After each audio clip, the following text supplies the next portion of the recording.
Vresa pleshtar no ye, no ye, no ye, ki putau shi dragostiadinte, miamintesk te o kitai.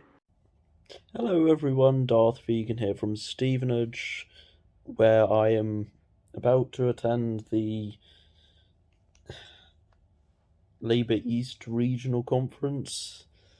So yeah, I'll head downstairs. Yeah, it's being held at this Holiday Inn, and yep. So get downstairs and join the people there. They've already started, so yeah.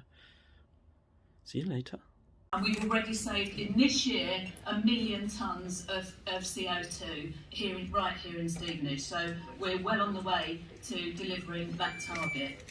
We're tackling health inequalities too, with our Healthy Hub and our Young Person's Healthy Hub. The Young Person's Healthy Hub really focused now on tackling the mental health issues of our young people that are coming to light, particularly as a result of COVID. We've got an extensive programme of action against domestic abuse and violence against women and girls, led by my colleague Jackie Hollywell, who's here today. So that's a really extensive programme. We provide safe spaces. We do all that work directed by the victims and survivors of domestic abuse themselves. They lead the programme and direct all the policy that we make. And we've also got an Equalities Commission set up here, working with our minority communities, tackling some of the real key issues that they face. And Stevenage is a STEM city. A quarter of the world's satellites are made here. If you drove in, I hope you came on public transport. We won't have climate change credentials on show. But if you did drive in, you might have seen Airbus up there in Gunnerswood Road. A quarter of the world's satellites are made right here in Stevenage. They built the Mars rover here, so when you see that on TV, think of Stevenage, that's where it comes from. We've got world-beating cures for cancer and stroke damage being developed in our really thriving cell and gene therapy cluster, which has brought in 1.6 billion of venture capital in the last couple of years. And of course, not to be forgotten, because I'm a co-operator at heart, the fabulous International Cooperative Wine Society, which is also right here in Stevenage, so we're very proud of that too. Prime Minister, that's him saying that. We all know who the real enemy is, don't we, comrades? It's this corrupt, chaotic, incompetent and callous Tory government. Together we can fight them. Together we can defeat them. Let's use these 2 days in Stevenage as a springboard for that fight back. We want to see a Labour government and a Labour East of England. Thank you. Firstly, to our members, you really are the heart of our movement, and it is your commitment that will put us back on the path to power. To our councillors and MPs who work so hard to deliver the best possible deal for their constituents, often in very difficult circumstances, we are incredibly grateful to you for your service and the example that you set for us all. To Clive, Sarah, Rachel, Daniel and Yassine, you have an unenviable job contending with an 80-seat Tory majority, but we are in awe as we watch you hold this government feet to the fire, so thank you.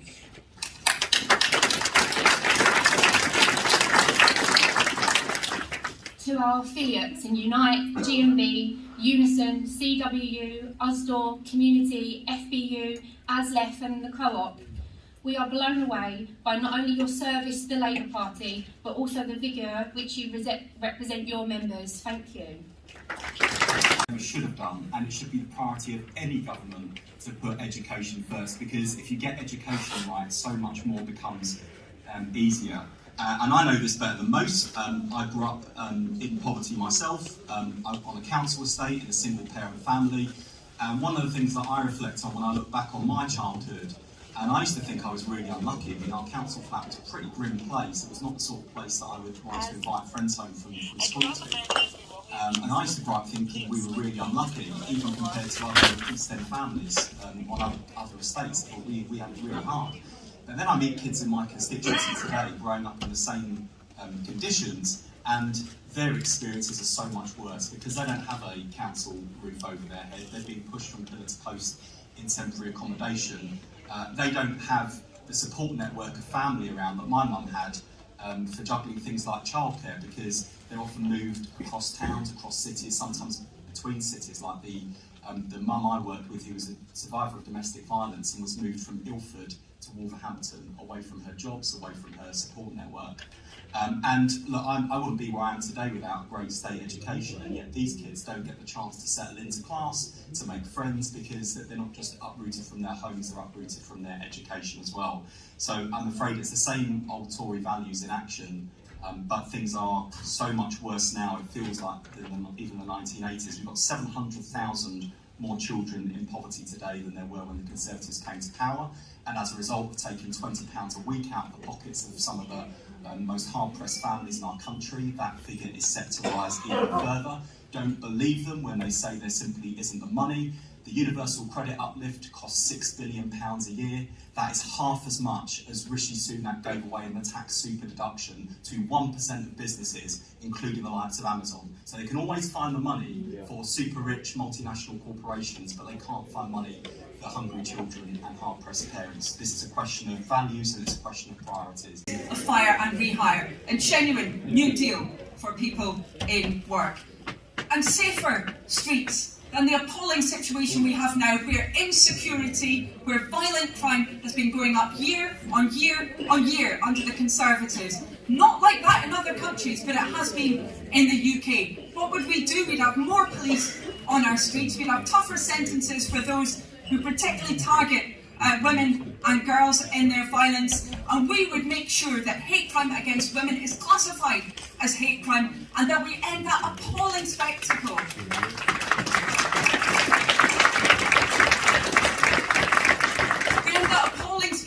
Where we see convictions for crimes against women, against girls, against those subject to violence right across the piece, actually going down rather than going up. We've got a plan to deliver that. In fact, we've even got the legislation written. We just need to get it passed, and we will do when we're in government. We'd have a national excellence programme as well to boost our kids' chances. We wouldn't tolerate the situation right now where our kids are being let down up and down the country, and we'd make sure the chances that the best off children have would be chances for every single child. By the time that they're 10, we'd make sure that they all would have had access to those wonderful experiences that currently, so often, are only the preserve of the very best off.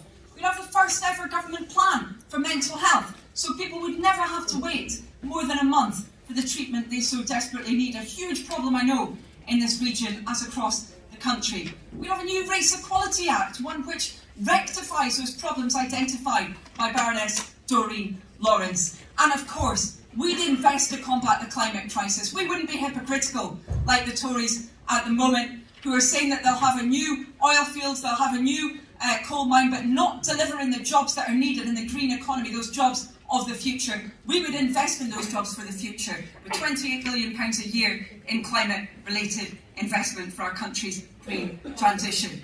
We can do all of that, but we need a Labour Party that's fighting on all of its cylinders, and that's where we need all of you. We need that action out there on the ground. We need you to take part in our policy-making processes as well, in the National Policy Forum, in Stronger Together, the policy review that I am heading as well. And we need you backing our Labour representatives. I am absolutely convinced that the path to Labour in Westminster runs through this region. It runs through the east of England. We had more Labour MPs here before. We can get them back again. Let's go out there and fight for it. Thanks very much.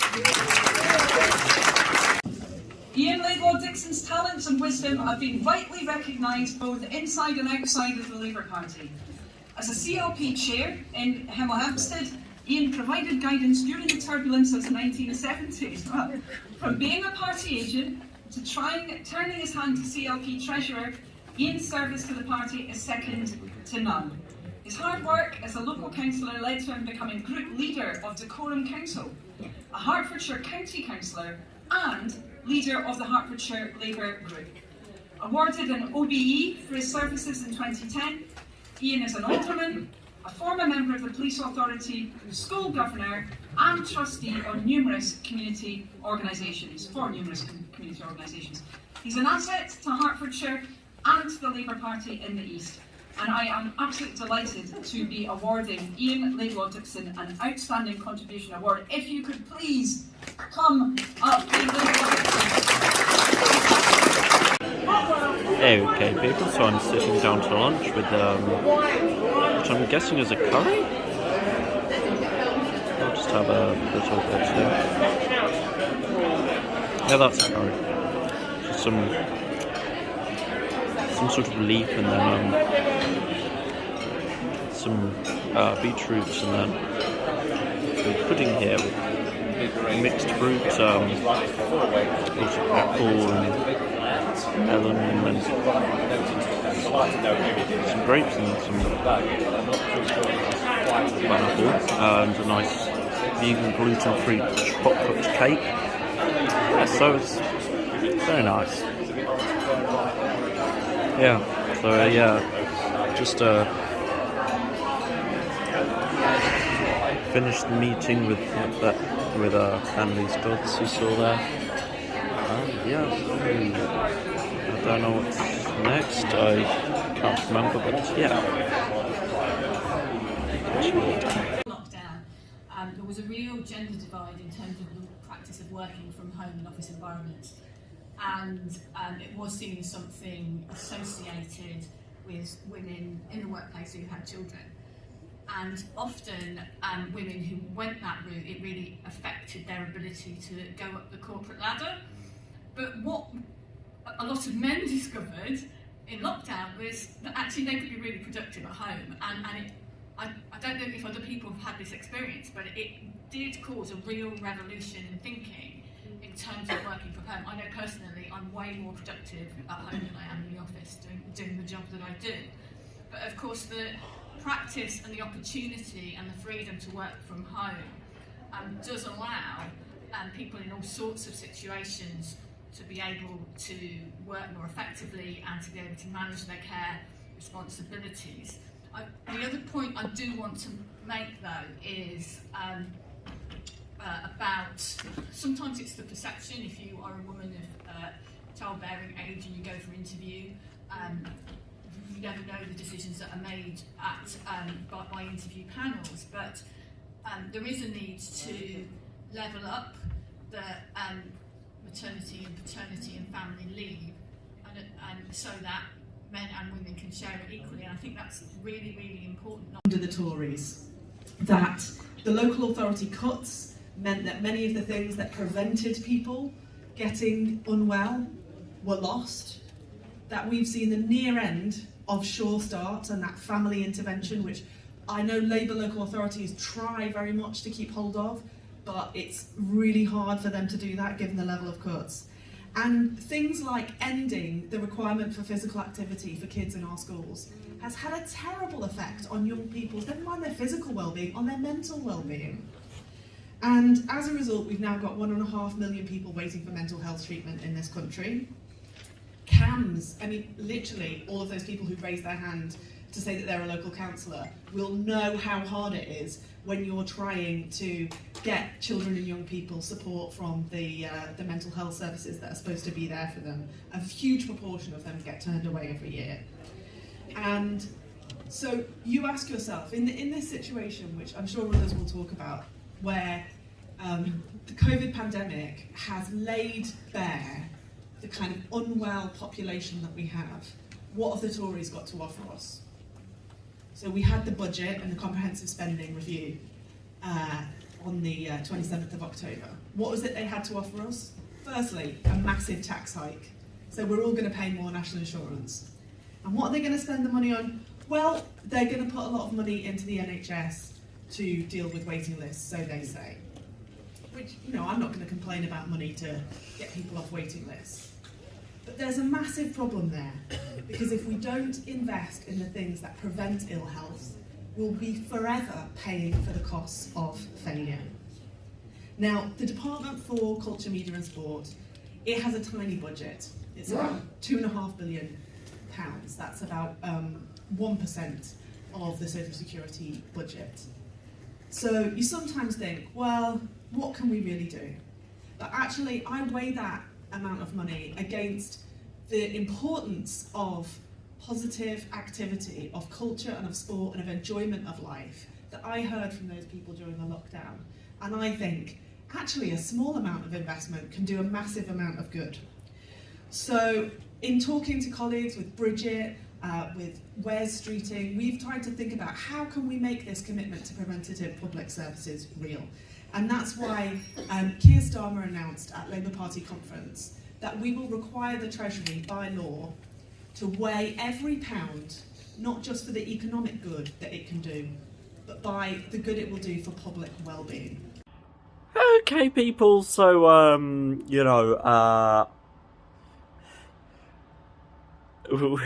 we sort of went on break, and then I sort of had a bit of anxiety downstairs, being around lots of people.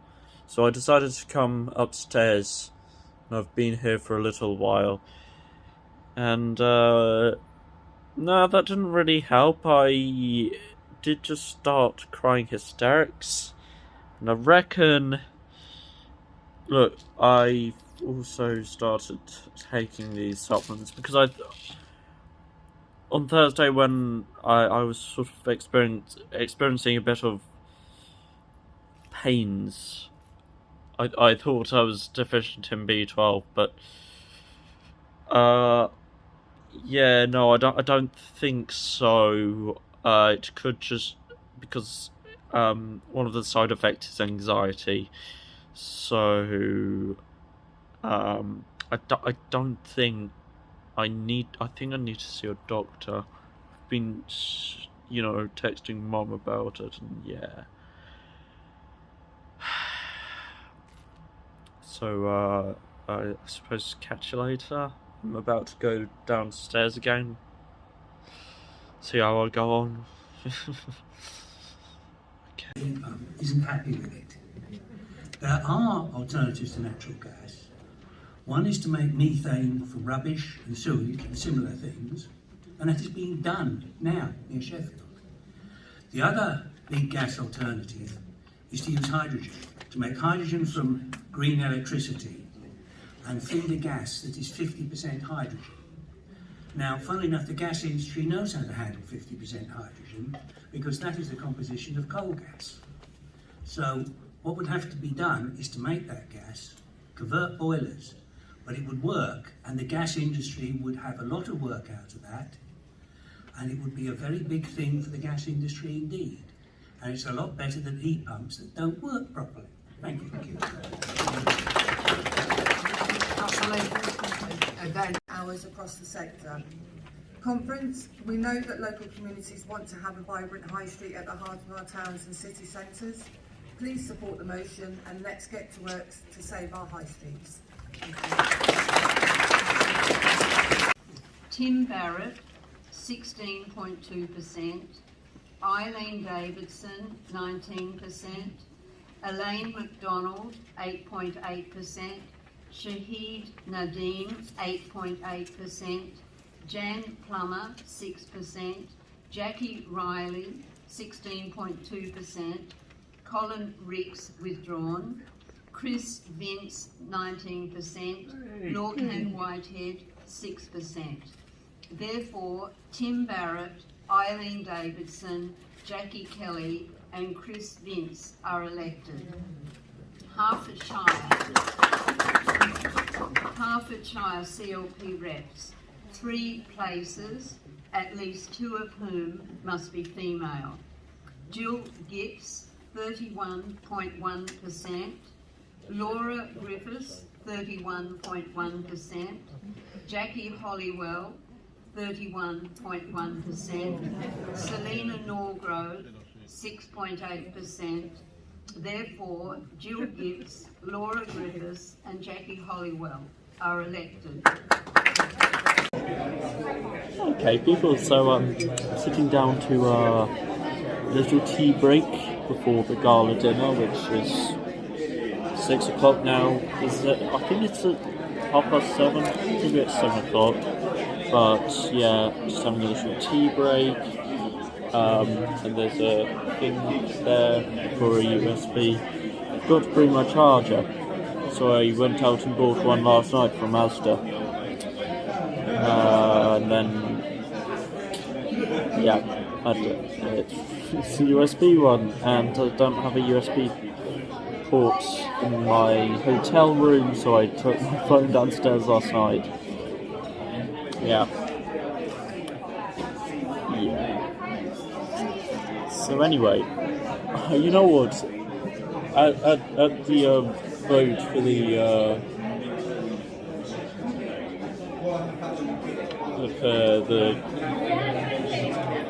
not was it the CLP delegates? I can't remember, but representatives. Sorry, and then one of them was called Barry James, which confused me a bit. Like, I don't remember being fielded because my name is James Barry, and I got really confused.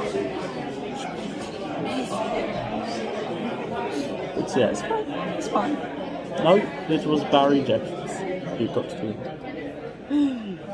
Yeah, it was in Bedfordshire rather than Suffolk. Yeah, that confused me even more. So yeah, no, it wasn't me. Here's the gold dinner.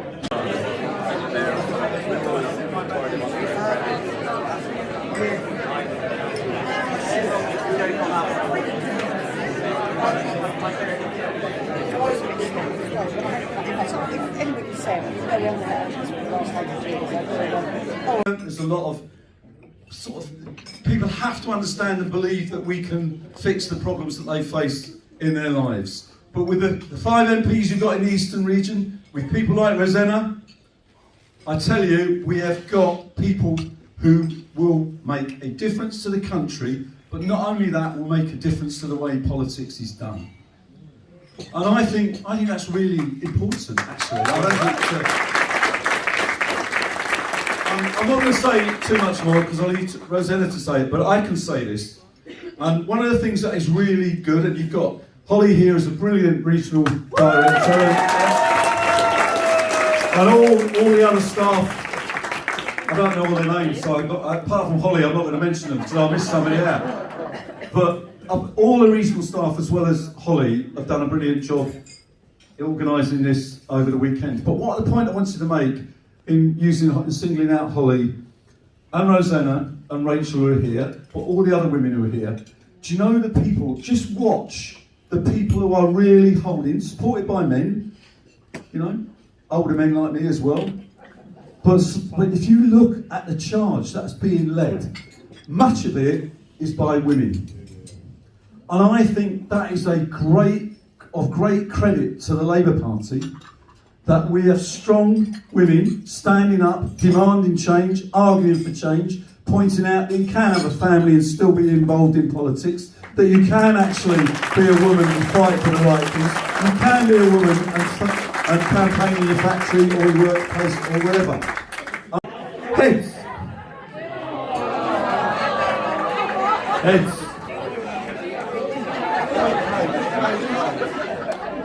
See what I mean for a stupid game, how everybody goes, oh look, they're still, oh I don't want him to win. Oh look at her, she always plays. You know when you play bingo, so oh she always wins. Do you play the raffle and somebody wins, oh they got my ticket again, put it back, you won 3 already. I'm not doing that, I'm not doing that. Look at the right. Right, here we go. Change again. Heads or something. Oh. There's only a couple of people who've got tails here. What's happening at the back? Oh, it's the sound guys. Sorry, mate. You could have played, you know. Yeah, oh well. Anyway, thanks very much. That's a stupid game for heads and tails. It raises a lot of money and it's a bit of fun. But thank you very much. All right, take care, everyone.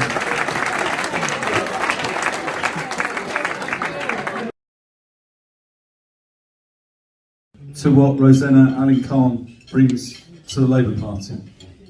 She brings a vision and a depth of view about how we can win Labour, how we can win for Labour in all parts of the country. Not for her, Southern England, Northern England, London, the big cities, but for Rosanna it matters that we win everywhere, including in places like the Eastern region, and that's why she's come. That's why she's here.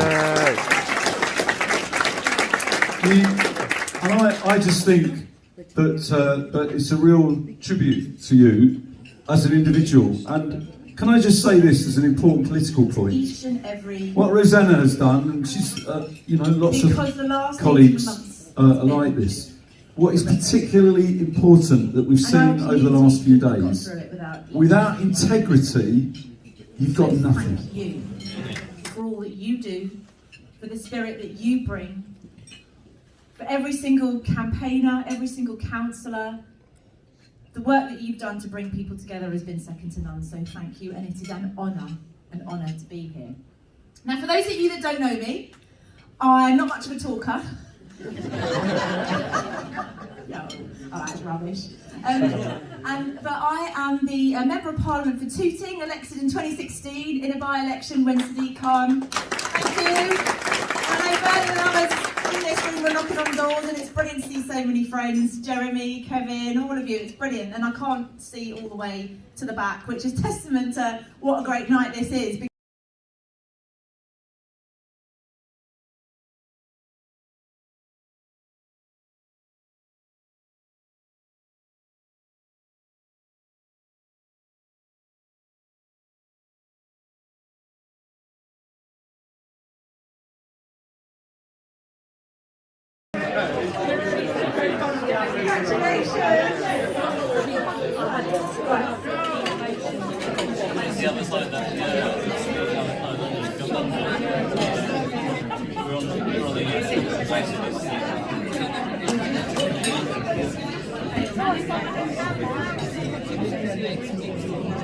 Another pale green, 3, 2, 6.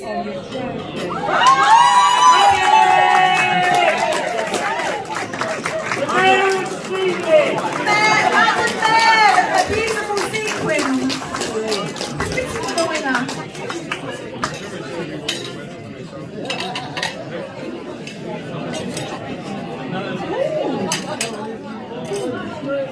Right, here we go. The last prize. Don't say we don't spoil you. Box of celebrations.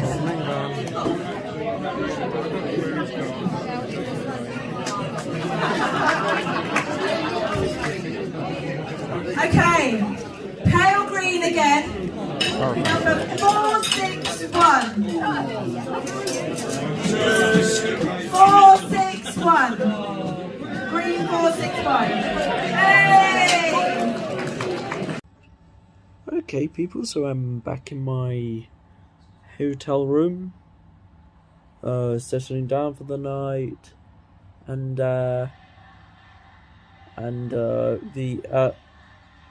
at the dinner on our table was a councillor who's actually very local to me, so and yeah. What happened? Oh god, I'm just watching an ABBA movie. But anyway, hope you enjoyed today's video. And as always, thank you for watching and goodbye. Soon may the Wellerman come to bring us sugar and tea and rum. One day when the tonguing is done, we'll take our leave and go.